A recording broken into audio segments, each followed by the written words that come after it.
Turn with me, if you will, to the book of Luke.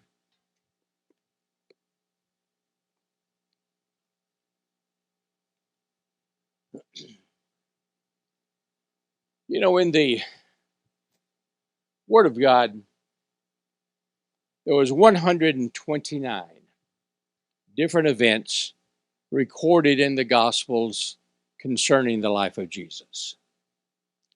These 129 events include his birth, his ministry, his parables, his miracles, healings, as well as his death and resurrection and ascension. 129 events.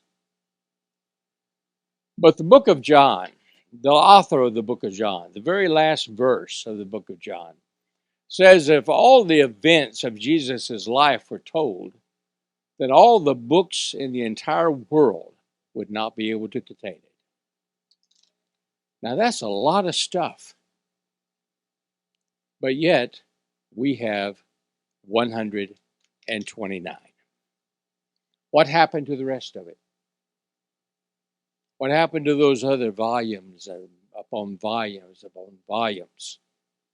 Those hundreds and thousands and multiplied thousands of manuscripts and documents? We don't know. Destroyed, lost, misplaced, damaged, we don't know. But we do have 129. Why these? Why do we have these events and not some of the others that were damaged or were destroyed?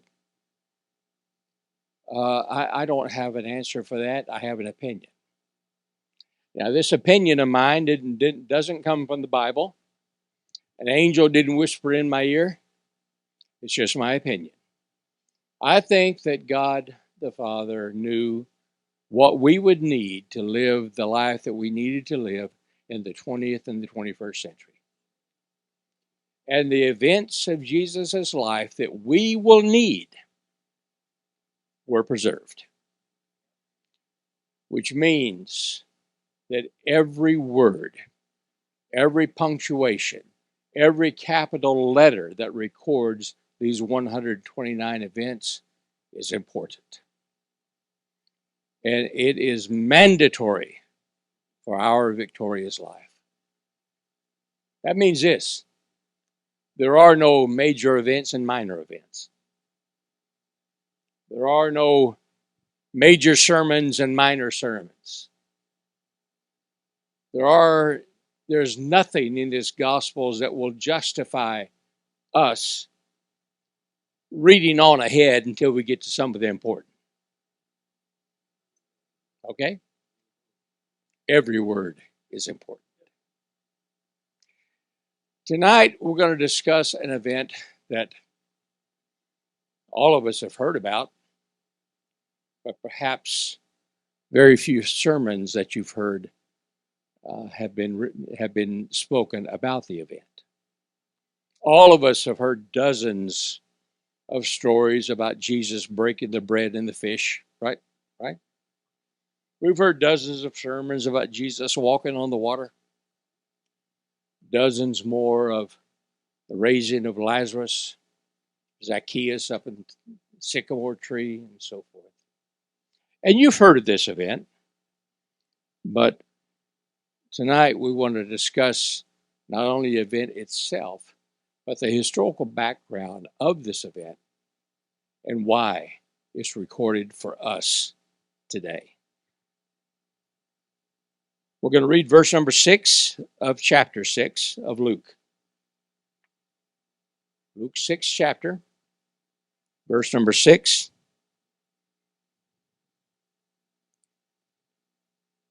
And it came to pass also on another Sabbath that he, meaning Jesus, entered into the synagogue and taught. And there was a man whose right hand was withered. Now, the word that was used in there is zizopsia. It's a Greek/Persian word that means the dried hand of a stonemason. And the scribes and the Pharisees watched him, meaning Jesus, whether he would heal on the Sabbath day, that they might find an accusation against him. And he, meaning Jesus, knew the scribes and Pharisees, thoughts, and said to the man which had the withered hand, Rise up and stand forth in the midst. And he arose and stood forth. Then said Jesus unto them, I will ask you one thing. Is it lawful on the Sabbath days to do good or to do evil? To save life or to destroy it? And looking round about upon them all, he, meaning Jesus, said unto the man, Stretch forth thine hand.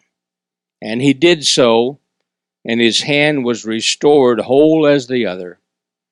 And they, meaning the scribes and Pharisees, were filled with madness, and communed one with another what they might do to Jesus. Mark's setting says how they might put him to death. Okay. This event took place in May of the year 28 AD. And it's one of those things that perhaps we as believers could categorize this as a minor event. What's significant is it is a guy who can't use his arm. That's not like raising from the dead. It's not like healing leprosy, not like healing the blinded eyes. It's just a guy's arm. Well, there's a little bit more to it than that. And the story actually began 25, 30 years before this. During the time of Herod the Great, Herod was the king of the Jews at this time. The guy was an absolute monster. He was barbaric, right down to his core. And he was probably the most barbaric diplomat that Rome had in the East. But he was also one of the greatest politicians. Everyone hated Herod, and so he went out of his way to buy friendship. It was during his reign, Herod's reign, that for a 14-year period, for the first and only time in the history of the Jewish people, all the way from Abraham to Netanyahu, there's only one time during that 14-year period that every Jew who was able to and that wanted to had work. 0% unemployment. And that was during the reign of Herod, because he put to work the people by building roads, gymnasiums, temples, what we call today shopping centers, and places of entertainment, such as the arenas that you saw in the movie Ben-Hur. Okay, that circus or that racetrack was built in Jerusalem by Herod the Great. But his greatest accomplishment of all of the things that Herod built was the great temple in Jerusalem, the temple where Jesus ministered. Now, the temple in Jerusalem built by Herod was absolutely magnificent. Without exception, one of the greatest accomplishments ever by anyone. As a matter of fact, in my opinion, the temple of Jerusalem that Herod built should have been the eighth wonder of the ancient world. And the ninth wonder of the world is the fact that it was not the eighth. Okay? I mean, it was astounding. And the political abilities that Herod had was even more astounding, probably. He convinced Augustus Caesar to pay for a third of it. So a third of the cost of this, which is about $1 billion, came out of the treasury of Rome. Herod himself paid 1/3 out of his own treasury, out of his own bank account, and then the Jews of Judea paid for the other third. And it was just astounding. Now, Herod wanted the best, absolute best artisans to work on this. So he demanded the world's greatest stonemasons to be to work on this facility. Of course, first of all, what Herod had done is they leveled the hill, the Temple Mount, and then put these monster stones in there as foundation. So there had to be a superstructure made, and then a substructure before the walls itself was to come up.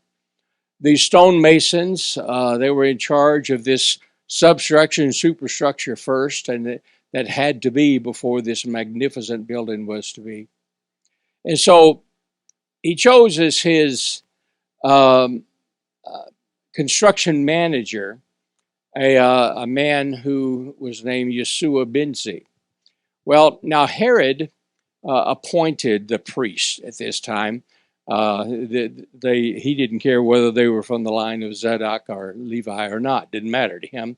He just appointed them for political reasons. And part of this priestly family was the Binzi family. And Yeshua Binzi came from this priestly family, but he was an engineer. And he was the one who built this Ben-Hur arena type thing. And so he was in charge of building the temple, Yeshua Binzi. He received permission from Augustus Caesar to travel the world, any place where Rome was, in search of the world's best stonemasons. Well, come to find out, after a 3-year search, he discovered that right there in Judea, right there in the Galilee, was the world's best stonemasons. So he chose 217. And these 217 stonemasons began work on this great, magnificent temple. Well, as it was being built, Herod the Great began to receive a premonition that he was going to die before the temple was complete. And he did. But because of this premonition, he went to Yeshua Binzi and demanded that the stonemasons work in 8-hour shifts, 24 hours a day, around the clock, including the Sabbath day. Well, Yeshua said, I need to check with the high priest. At this time, the high priest was Yazar. I got to check with him. So he went to Yazar and says, we really don't have any choice. Herod is demanding this. And so the high priest gave his approval. And so the stonemasons began to work around the clock, 8-hour shifts on this temple. Well, Herod did die. His son inherited his throne, and he maintained the same policy. And he kept the same policy until their work on the substructure was complete. And before the walls of the main building were to go up, they decided they were going to have a great celebration to thank the stonemasons, to draw attention to the great work they had done, and so forth. But by this time, the Romans were in absolute control. And Aurelius, the Roman governor, says, you're not finished yet. My fortification, which is called the Tower of Antonia, it was named after Mark Antony. That was going to be the headquarters for the Roman governor when he was in residence in Jerusalem. It was also going to be the headquarters of the military when they were in Jerusalem. And he told them, you're not finished. My fort is not done. And if you can work around the clock for your temple, you absolutely are going to walk work around the clock for my fort. So Yeshua ben C went to the high priest again. This time it was Eleazar. Eleazar died. Eleazar gave permission, and he said, we don't have any choice. The Roman governors demanded this. So he gave his permission, then issued what is called the Sabbath of Weeks proclamation. The Sabbath of Weeks allowed the stonemasons to work an additional 126 Sabbath days. And that should be enough time for them to finish. And it was. And they finished on March the 2nd of the year 2 AD with their work. And the following Sabbath day, they did have this great celebration. And the celebration pulled all of the stonemasons in, invited their families, their wives, their children, their neighbors, their friends.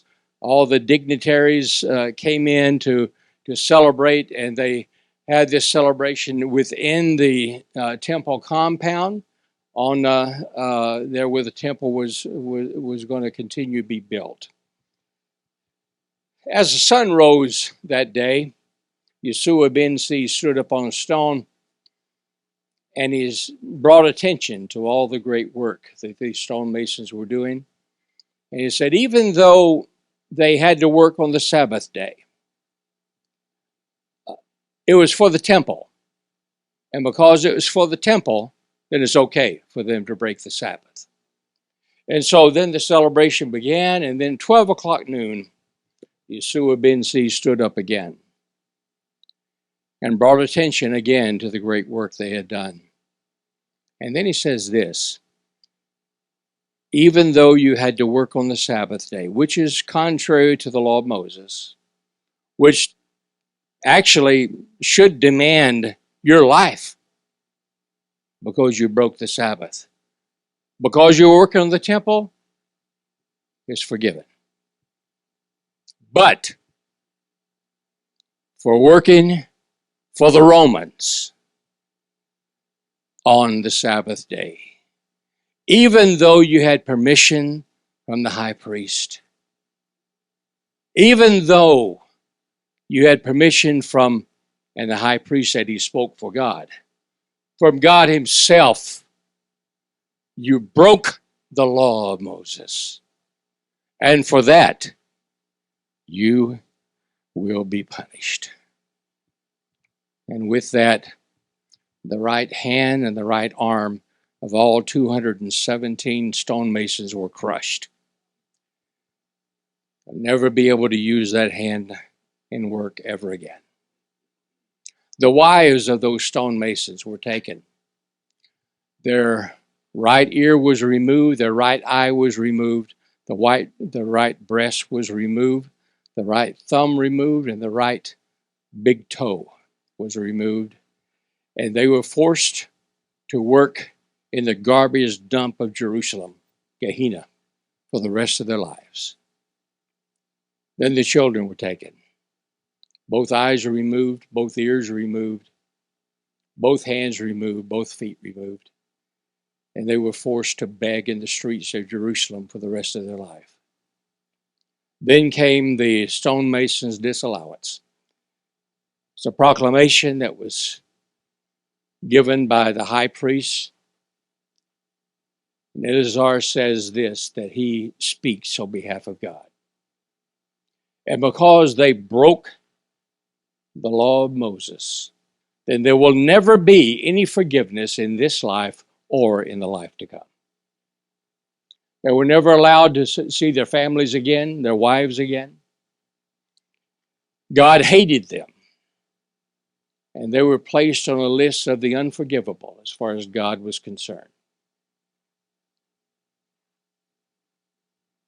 Every Sabbath day from that time forward, they had to go to their respective cities, towns, go to the synagogue, and they had to sit on the inside wall of the north wall of that synagogue. And there they would sit all day long while the leader of the synagogue criticized them.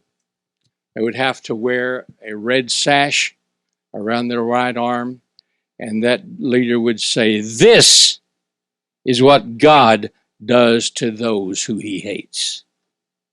Those who break his laws, this is what God does. They were never allowed to make contact with anyone, any eye contact. No one was permitted to talk with them. No one was permitted to touch them or to acknowledge their existence. And this was their fate from that time for the rest of their lives. By now, it had been over 25 years. By now, the arms were all worthless, shriveled up. Jesus went into the synagogue that day, and one of these stonemasons, exampled by Yeshua ben Si, was there that day. Jesus knew who he was. Everybody knew who they were. Everybody knew why they were there, what their positions were, why they were being punished. Everyone knew it. These men were unforgivable as far as religion was concerned, the Jewish religion. As far as the Pharisees, the Sadducees, the scribes, the priests, the rabbis, the religious leaders, they could never be forgiven because their sin was so great. Jesus arrived at the synagogue that day. We don't know if Jesus knew this man or not. Jesus, it never says whether Jesus had ever made his acquaintance or not. But Jesus did know who he was, certainly knew why he was there. Then Jesus looked at this man. The first time the man had been looked at for over 25 years. And then Jesus spoke to him. For the first time that anyone has spoken to him except through contempt and bitterness and hatred. And Jesus told him, stand up. Now the Pharisees, Jesus got their attention. We know this Jesus. We've heard about him healing lepers, the blinded eyes. We have even heard that Jesus lets a woman touch him. Can you imagine that? But even with that, even Jesus wouldn't countermand a proclamation by God himself through the high priest. Even Jesus wouldn't do that. And then Jesus referred back to that fateful day, that fateful Sabbath, and he asked them, on the Sabbath day, what is appropriate? To save a man's life or destroy it?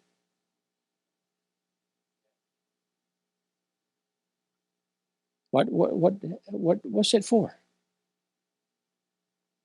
Well, they didn't answer him. But then Jesus, again, for only the second time in the past 25 years, the man was spoken to. And then Jesus said, sir, stretch forth your hand. And he stretched it out. It was totally and completely healed. And it was something more than the healing, though. Because what Jesus was saying to these people and to him, the man himself, was this. You are not cursed. This man is not cursed. He is not hated by God. He is a victim of one man's inhumanity to another, This man is a victim of religious persecution. And God does not hold him in contempt. God not only forgives him, but he accepts him as an equal to you guys. And he was healed.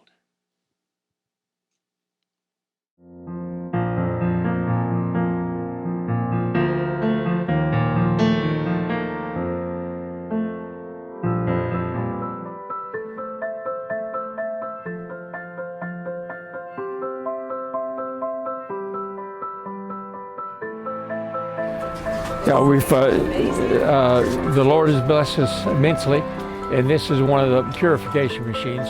This purifies 1,200 liters in 24 hours of the filthiest water that's imaginable, turns it into 98% pure drinking water.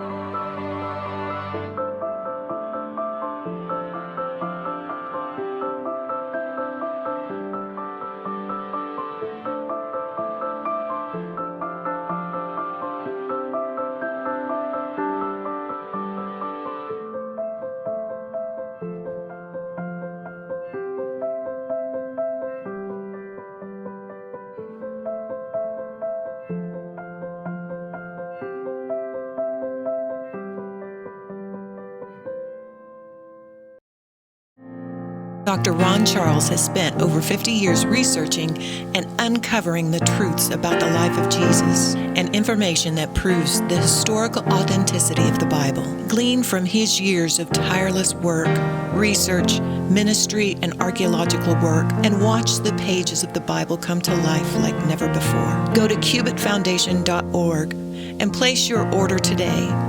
All proceeds go directly to Cubit Foundation's efforts around the world.